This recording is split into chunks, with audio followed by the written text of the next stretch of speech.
kitu ambacho Jean Charles Ahoua anampiku Pacome ni availability yake ndani ya kikosi cha Simba.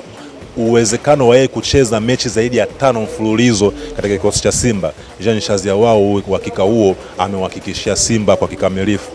Ukiangalia idadi ya mechi alizocheza yeye pamoja na Pacome Zouzoua, Jean Charles Ahoua anaweza kuwa na mechi nyingi zaidi ya Pacome Zouzoua. Jean Charles Ahoua amempiku katika namba pia ya Pacome Zouzoua, lakini kitu ambacho hana Pacome Jean Charles Ahoua ni huo udambu ama unasema zile skills ama ujuzi wa kuwatambuka wapinzani ambao katika kikosi cha Simba hiyo kazi anayefanya Elie Mpanzu Kibisawala, lakini impact ya mechi, kuchangia magoli, kutengeneza nafasi, kupiga zile pasi muhimu katika maeneo ya hatari, vitu vyote hivi Jean Charles Ahoua anaifanya kwa usahihi mkubwa, na ndio majukumu yake ya msingi ambayo anatimiza kwa 100%, na ndio majukumu hayo ya msingi ambayo alitengenezwa tangu akiwa ASEC Mimosas, ambao unasema ni moja ya vyuo bora vya soka barani Afrika. Sidhani kama angekuwa ni mchezaji wa kufanya vile vitu ambavyo mashabiki wanavitaka, kwa maana kuonesha udambu mwingi bila kuwa na impact ndani ya mchezo, hata waliomfundisha ambao ni ASEC Mimosas wangepata na aibu kwamba tumetengeneza kitu gani cha ajabu ambacho tumekifanya hiki. Lakini vile vitu vya msingi ambavyo Namba Guna anataka kuvifanya yote anaifanya katika ubora ule ambao wamemtoa kule ASEC Mimosas kumleta hapa Simba Sports Club.